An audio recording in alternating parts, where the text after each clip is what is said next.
এই মুহূর্তে আমি বীরসিং গ্রাম মানে বিষ্ণুপুর সাব ডিভিশনের ভরা অঞ্চলের একটি গ্রাম, খুব বর্ধিষ্ণু গ্রাম বীরসিং গ্রাম।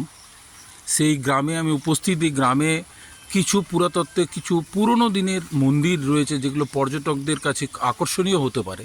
কিন্তু কি অবস্থা দেখুন, এই রাস্তা দিয়ে হেঁটে আপনাকে আসতে হবে, এসে এই মন্দিরটিকে দর্শন করতে হবে। আমি মন্দিরটির ভেতরে প্রবেশ করছি এবং প্রবেশ করে আপনাদের একটু দেখাবার চেষ্টা করছি।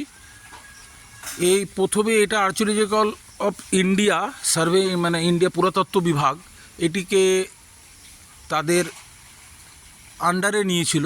এটা দেখা যাচ্ছে যে 1855 খ্রিস্টাব্দে স্থানীয় পাল পরিবার কর্তৃক এই মন্দিরটি নির্মিত হয়েছিল।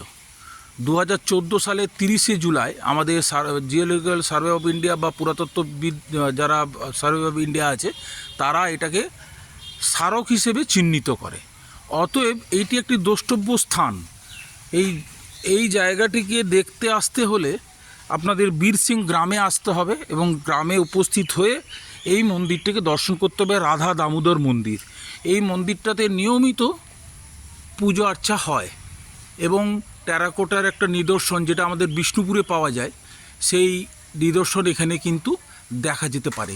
এইটি মন্দির বীরসিং গ্রাম, এবং এই মন্দিরের যে জায়গাটা সংরক্ষণ করেছে তার পাশাপাশি যে রাস্তাঘাটটাও যদি একটু তৈরি করে দেওয়া যায়, তাহলে পর্যটকদের কাছে একটা আকর্ষণীয় জায়গা হতে পারে, একটা দ্রষ্টব্য স্থানও হতে পারে।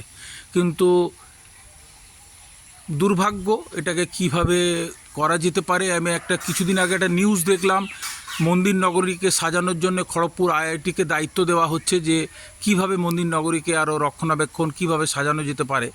তো আমার মনে হয় এই বিষ্ণুপুর সাব ডিভিশনে এরকম ছড়িয়ে ছিটিয়ে প্রচুর দ্রষ্টব্য স্থান আছে, যেগুলো আমাদের বিষ্ণুপুরের ট্যুরিজমের একটা জায়গাটা তৈরি হয়। সেটা আশা করি সরকার দেখবে। আমি এটা আপনাদের একটু দেখানোর চেষ্টা করলাম। মনে রাখবেন, বীরসিং গ্রাম ভরার কাছে এবং বিষ্ণুপুর সাব ডিভিশন, বাঁকুড়া জেলা। এবং আপনি দেখুন এই এত পুরনো মন্দির, এবং মন্দিরটা এক জায়গাটা একটু ভেঙে পড়ছে, অবস্থাটা দেখুন। ওই একটু ভালো করে দেখুন। এটাকে কিছুদিনের মধ্যে রিপেয়ার না করলে গোটা মন্দিরটা খিলান, উপরে যে খিলানটা আছে এখানে ক্র্যাকও হয়ে গেছে এবং সেই জায়গাটা পড়ে যেতে পারে এবং পড়ে যাবে। এবং এই মন্দিরে বিগ্রহ আছে। আশা করি এটা আপনারা একটু নজর দেবেন এবং আমার এই ভিডিওটা আপনারা দর্শন করে একটু শেয়ার করবেন, যাতে প্রশাসনের কাছে এটা পৌঁছায়। এই মন্দিরের কাজটাও একটু ইউনিক। এইখানে আমরা বিষ্ণুপুরের টেরাকোটা মন্দিরে যে কাজটা দেখে থাকি, তো আমার যতদূর ধারণা আমি দেখেছি, তো সেই তুলনায় কাজটা একটু ইউনিক। উপরের রোটা দেখান, মানে একটু আধটু হলেও আর কি একটু অন্যরকম আর কি, সিমিলার নয়। মানে স্থানীয় পাল পরিবার মন্দিরটি নির্মাণ করেন এখানে, এবং খুবই মানে এটার ডেকোরেটেড মন্দিরটা।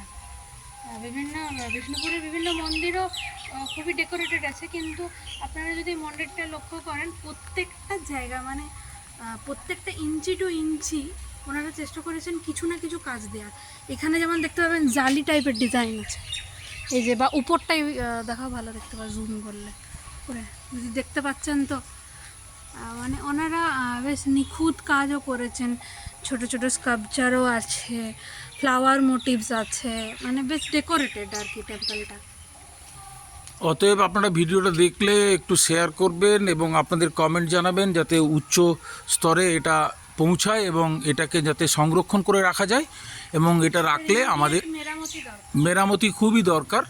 এবং এটা আমাদের লম্বা ক্র্যাকসও আছে, দেখো একটা ক্র্যাকও পড়েছে, আপনারা দেখতে পাচ্ছেন কিনা জানি না, একটা ক্র্যাকও আছে, উপর থেকে নিচ অবধি আছে ক্র্যাকটা আছে। কিন্তু এটাকে রক্ষণাবেক্ষণ করা খুব জরুরি। তাতে কী হয়, আমাদের ট্যুরিজমের মানটাও বাড়ে, আমাদের বাঁকুড়া জেলার নামও হয় উজ্জ্বল, এবং বিষ্ণুপুর সাব ডিভিশনে সবাই এসে এটা দেখতে যাবে। তবে রাস্তাটা খুবই মানে সরু এবং লোক বুঝতেই পারবে না, মানুষ পর্যটকরা বুঝতেই পারবে না।